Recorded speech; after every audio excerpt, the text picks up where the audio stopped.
Good afternoon, good afternoon, good afternoon.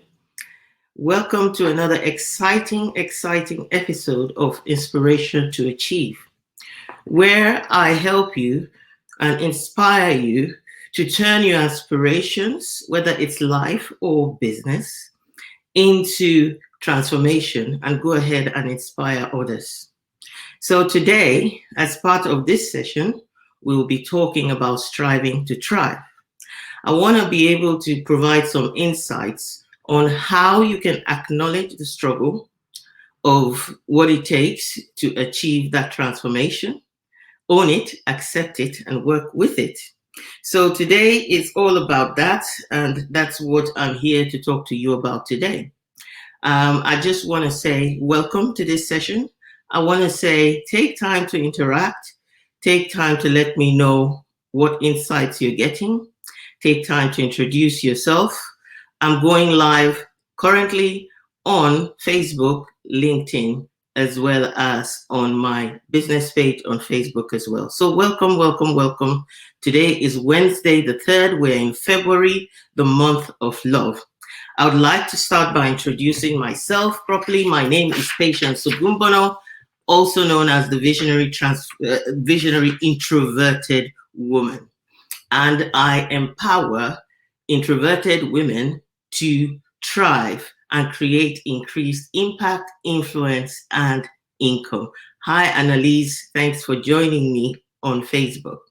So also, I collaborate with SMEs and organizations and corporations to achieve synergy in what I call the 3 Ps, which is people, performance, and process, thereby leading to profitability and sustainability.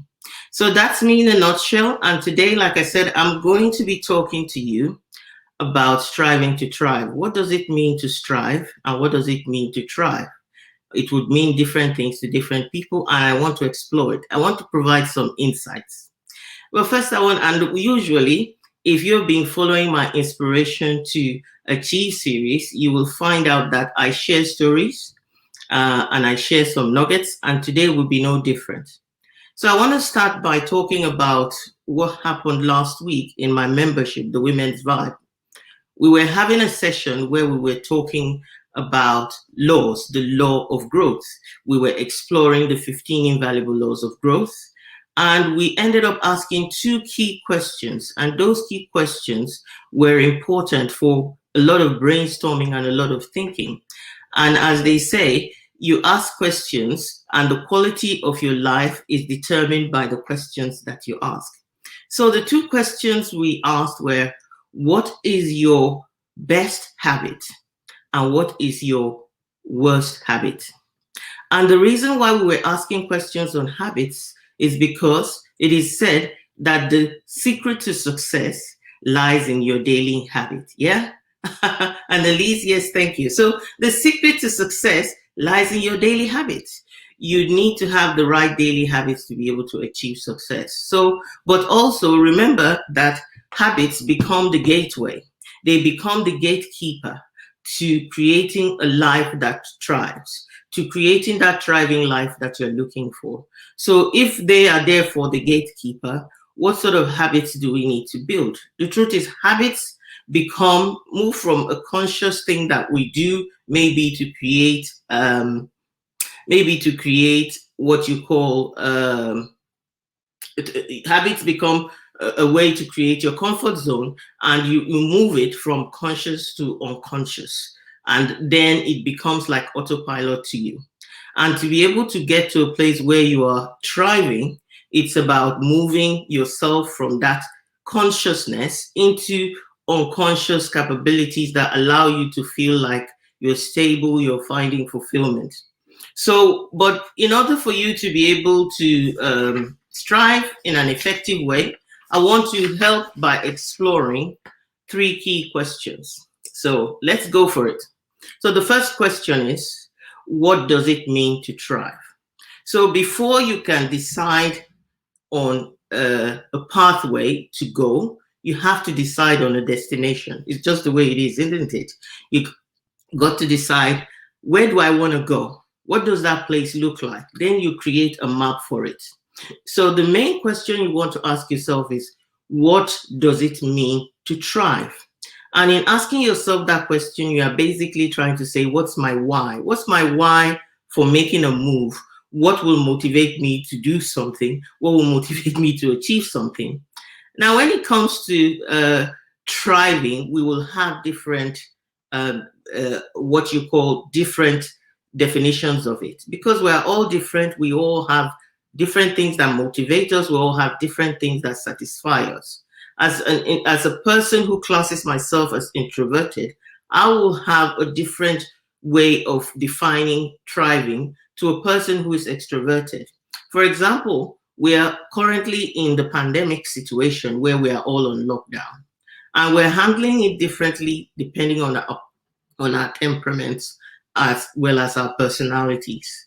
The truth is, all of us are obviously frustrated with it, but some of us are actually able to cope better because being solitary is part of our natural default position, whereas being amongst people is part of an extrovert's default position. So to be able to um, make sure that you are thriving, defining what thriving means is so important. But also not actually missing the fact that thriving does not mean a destination necessarily only. It means the process of getting to that destination, enjoying the journey. That's what it means to me. So I have this quote by one person that I love to follow, Brene Brown, and she says this, and I just want to share it. She says, we chase extraordinary moments instead of being grateful for ordinary moments until hard things happen. And then in the face of really hard stuff, illness, death, loss, the only thing we are begging for is a normal moment. And it is true, isn't it? In this period that we're in, we have seen a lot of loss. We're seeing a lot of people who have lost a lot, and a lot that used to be what we call normal is all eroded. So we are now seeking the things that maybe we took for granted before. We are now looking at them and wanting the normal back, even if we get that back. So basically, she's saying that rather than chasing for an extraordinary moment, rather than looking for a destination constantly, you should be looking at the moments that you're missing here and now, and defining thriving as being able to look each day and feel fulfilled in yourself. So for me, if I want to say thriving and I want to define thriving, I would say I want success to be a daily thing for me. I want to be able to celebrate every achievement, growth, and momentum. That for me is what I would define as thriving. And I want to be able to say I love what I do daily. So if you're in business or you are in a profession in the office, you are a leader or a follower, whatever you are, a mother, a wife, a sister, a brother, you want to be able to say, I love what I do, what I use my energy to achieve daily. And for me, that's how I feel I'll be thriving. I want to be able to live according to my values on a daily basis, because that creates congruency for me. That fulfills my soul. And it leads to the last one, which is finding fulfillment in purpose, passion, and potential. If I'm living according to my values, if I'm finding alignment between my purpose, my potential, and also my passion, I will feel successful. And this is not about something you're looking for in the future. It has to be something you define as being here and now. And I've always said that the truth about it is you've got to differentiate between what is controllable and what is outside of your control. Because the truth is, many of us struggle with focusing on what is outside of our control and feeling depressed about it. And the truth is, if you can't change it, then what can you change to be successful? What can you really change to be successful? Is those things that you can change to be successful that you need to change, because that will help you feel like you're thriving. If the future is where you want to go, then you want to make sure that every day you are heading there, because tomorrow is not guaranteed, but today is all you have, right? So, and the truth about it is that means that it's not going to come through lack of effort. You have to find daily habits that will lead you to feeling fulfilled, that would lead you to making sure that you are loving what you do and you are working on your values and you are pursuing your passion. You've got to find daily habits. And that then leads me to the second question. What does it mean to strive? Sorry. What does it mean to strive? Because we've talked about striving. So what does it mean to strive? That will also mean different things to different people. If you have, like I said, habits are the gatekeeper to thriving or to success. So if the secret to success is found in your daily habits, you're going to have to make sure that you are developing those habits. And that involves striving. That involves putting in the energy and the effort that it requires to be able to achieve your why, to be able to say that you're thriving. So what are some of the definitions of striving? I want to share that because I think that's important. So striving could be to exert oneself vigorously. It could be to make great efforts to achieve or obtain something. It could be to make strenuous efforts towards any goal, or to contend in opposition, battle, or in any conflict, to compete or to struggle vigorously as in opposition or resistance, to strive against faith. And I love that last one because they say, unless you make the unconscious conscious, it continues to control your life and you call it faith.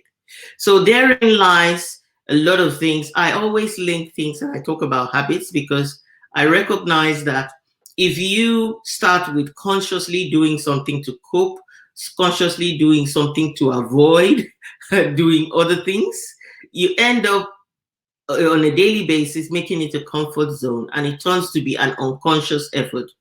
And once you've done that, thank you, Annalise, I can see that. So once you've done that, you now go on a journey of striving to be able to put habits in place that will create the right either unconscious behaviors that you need to have that makes life easier, that makes life stable, that help you find fulfillment. So the truth about it is there is a level of effort that you need to put. So I want to give you an example as well by talking about number 3 question, which is how hard should you strive? Again, all these things are basically what you decide to do. So if you decide in business to make 100K, that is, you've got to strive according to what it takes to make 100K. If you decide to make $1 million, you've got to do it in line with alignment in who you are, what you want. What are you willing to give up to go up? That's the question. What are you really willing to give up in order to go up? Now, also, you must remember that it is about how strongly do you feel about your why? How strong is your why? 2 weeks ago, I was thinking about the question, that this particular question, is your why strong enough? Because if it is, and it's not about somebody telling you whether your why is strong enough, because you have to decide based on your circumstance, based on your reality. Are you shooting for the sky instead of the stars? Are you shooting for the stars instead of heading towards the moon? What is it that you want to do based on, like I said, an alignment of your purpose, passion, and potential? The truth about our lives as human beings is if we are performing below our potential, there is no way that we feel that we are thriving. We'll most times feel depressed. We'll most times feel upset about it. So for us to be able to feel that we're thriving, we need to be achieving the level of potential that we feel that we have. We also need at some point to be passionate. There is a striving that you will do because it's necessary, whether you like it or not. In business, there are things you will do that you don't love doing. At work, there are levels you have to cross if you're somebody who is doing one particular role. So for me, when I was at work, I was an auditor, but then I had to learn a lot about different processes and technology. because when I'm accessing people's controls, they use technology to do it. But that doesn't mean that I love technology. And now that I'm running my own business, I actually had to make technology my friend. That's a story for another day. How do you fall in love with the things that you need to fall in love with? That in itself for me is also part of, I mean, you don't have to love it, you can like it as a minimum because it's part of what will help you to be successful. That's what we mean by how much do you need to strive. So how, the second question you need to ask yourself to be able to answer the question of how much do you need to strive is how misaligned are you to what your thriving destination is. So it depends on how far away the attitude that you have to develop is. If you are kind of positive person and positivity is what you need, then fine. But if you're a very, very negative and pessimistic person, then the gap is wider because it probably will take positivity on a daily basis for you to experience happiness. And if your goal is to find happiness daily, then you know that you have a lot of work to do. The way I want to explain this is, for example, through like if you have, when it comes to alignment, you're talking about a car, for example, and all four tires, my car, for example, all four tires have to be at a pressure of 36. So when it drops below 36, even if it's 35, my car begins to complain and it starts giving me warning signals. But gradually, I see my car tilting to one side. And it is said that once your tires are not working well, what you're going to be expelling is things like extra fuel, you don't have the right momentum, and you probably are heading towards a problem where if it finally goes bust because it's run out, then you can have an accident. So if you decide, okay, this is where I'm at, I have a flat tire, and I need to get to the mechanics to go put some pressure in it. Remember that it's 36 that I have. So that's the level it will take for my car to make any journey at all that I want to make. So whatever my destination, that's the level. However, when I get to the mechanics, I could do one of two things. I could go, actually, I don't have £5, which is what it would cost for you to fill it up to 36. Can you just put it at 34 and I'll pay you £2 and I'll be done? If the mechanic will probably look at me and think, no, thanks. I'm not going to do that because it's £5 to fill it.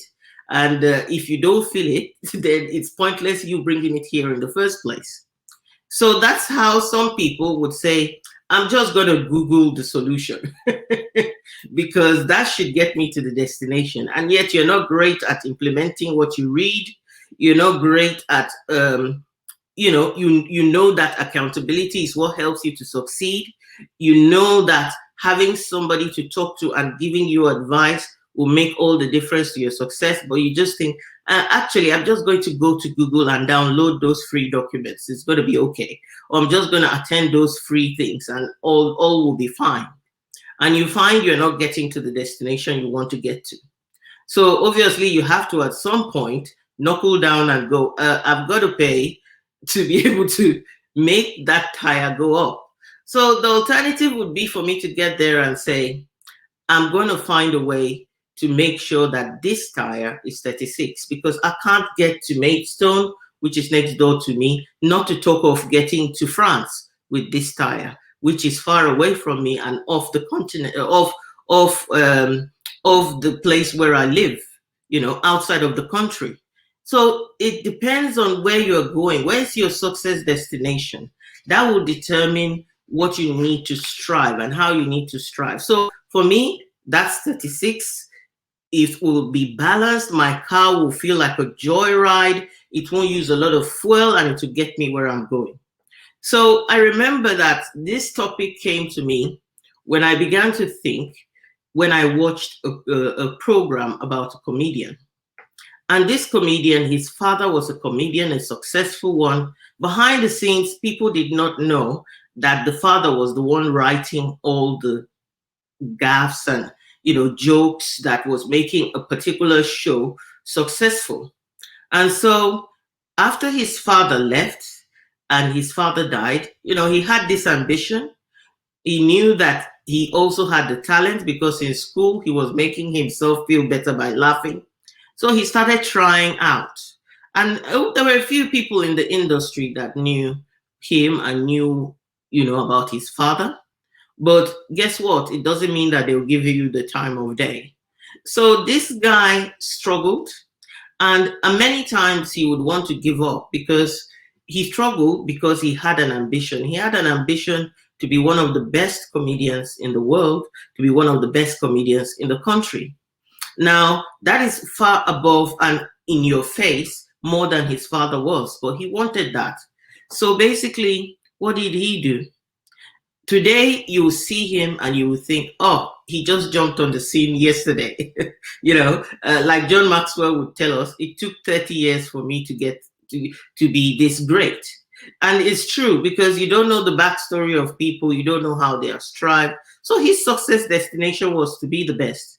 So for 6 good years, he kept going to a comedy show and paying and incurred a debt of at least £40,000 and got nowhere. His big break finally came when he was able to perform on the Royal Variety Show. And even in that show, he had to push past the discomfort of the audience, who was very, what you will call in quote, posh, not laughing at his mannerisms. Because again, that's the other thing. He was coming out authentically as himself. He would jump on the stage, and he wasn't one of those comedians who would stand up and try to polish his act. He jumped about like a child and he played about like a child. He needed people to accept that. That's what I mean by alignment, purpose, passion, potential, who you are, authenticity.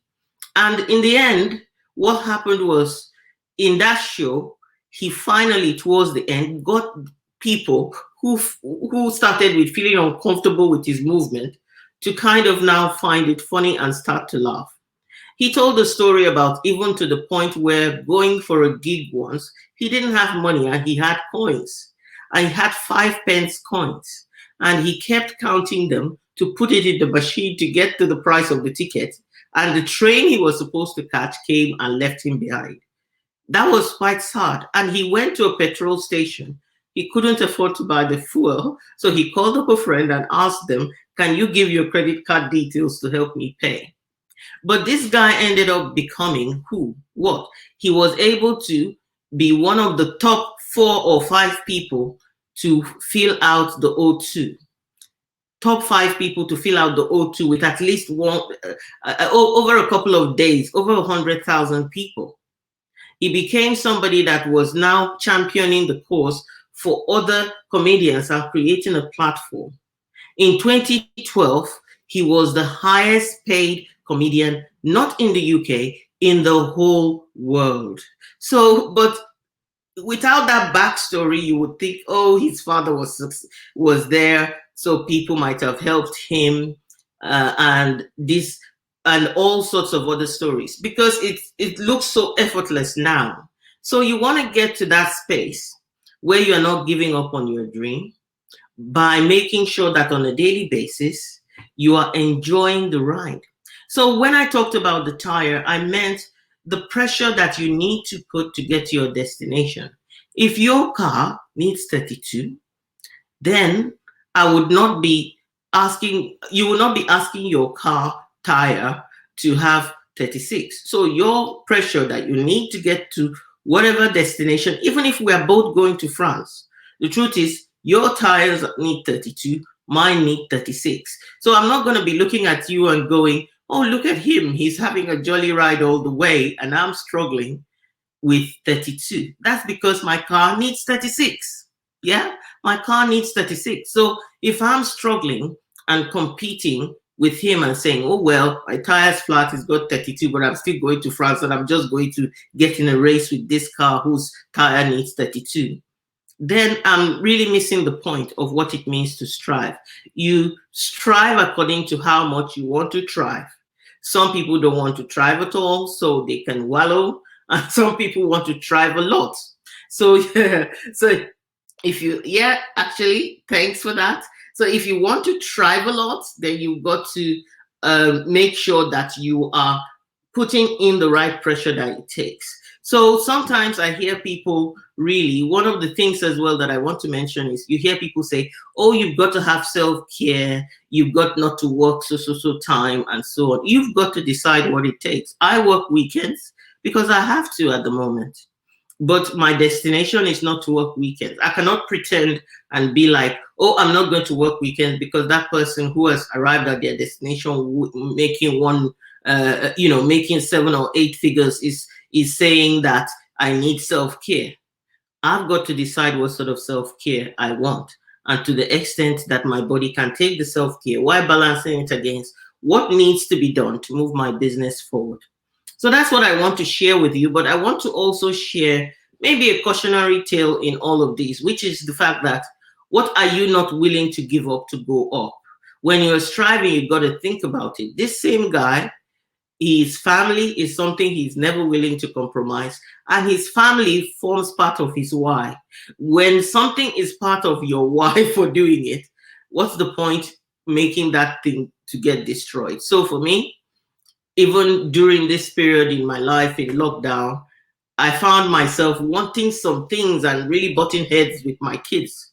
I had to ask myself, do I want their love or do I want this thing? And I thought, I want their love and I want my peace. So I let it go. You've got to decide what you want to let go, what you want to give up in order to go up. And that includes, if going up includes taking along certain relationships that you don't want to lose, how do you include them in your striving? It's not easy for many women because women especially get ceilings and leads put on them by partners and things like that. It's easier for men than it is for women, although it's not a blanket rule because some men can do some things because their wives won't accept their desire and their ambition, and they don't want to risk that, so they find it capped. Those are difficult circumstances that need to be explored. But what are you not willing to give up in order to go up? That's also important to recognize. So recapping again, just to say, if you want to move from a place of striving to thriving, you need to be able to ask great questions of yourself. Let your brain go ahead and work to find pathways to the answer. And in so doing, you'll be able to create your own way of moving from striving to thriving. You first of all need to define what it means to thrive. What does it mean to you? And that means defining and clarifying your why. And is it strong enough? Then number 2 is number 2 is defining what it means to strive. So what does it mean to strive? I've given you a few definitions. It can be struggle. It can be great effort. It can be making things happen at all costs. What does it mean to strive? And the third one is to ask yourself, how much do you want to, or are you willing to strive? And it depends as well on where you're going. So these are all linked together. So I want to say this as well before I finish, and this is part of my inspiration to you, is to make sure that in striving, you consider if you need to give yourself permission to crawl, crawl. If you need to give yourself permission to walk, walk. If you need to give yourself permission to run, run. And if you need to give yourself permission to pause, take a breather, look at your life, look at what is happening, do so as well. Because many times the way that we do things is to be influenced by the way others are doing things. And in the end, we find ourselves lost and not knowing our own way. The struggle is that we all have to create our pathway. We all have to. And that therefore means that if you don't create your pathway, you have to follow the pathway another person's created to where they are going. And that's why you need to give yourself permission to do what it needs. If you are sitting down and you feel that you're struggling, the first step is to see whether you can start crawling first. Start crawling. Crawling for you might be thriving. And then you move on from crawling. And if you feel, okay, you're walking at the moment, or all you can do is move from crawling to walking, like I said, walk. And this signifies how much pressure you can put to keep going. but to know and focus on where you want to go. What's more important is you don't give up. Don't give up. Live each day in a fulfilled way. That is my advice. That is what I'm sharing with you today. I hope you found it useful. I just want to encourage you that if nobody's told you, I want to tell you that you're awesome. I want to tell you that you can do this. I want to tell you that there's light at the end of the tunnel. We're all looking to it, echoing Captain Tom Moore's vision that made him to do all the things he did at 99. It says we can have a better tomorrow if we all positively look forward to tomorrow and we're all fighting as humanity to make things better. So I'm rooting for your success and I want to wish you a wonderful day. Take care and God bless.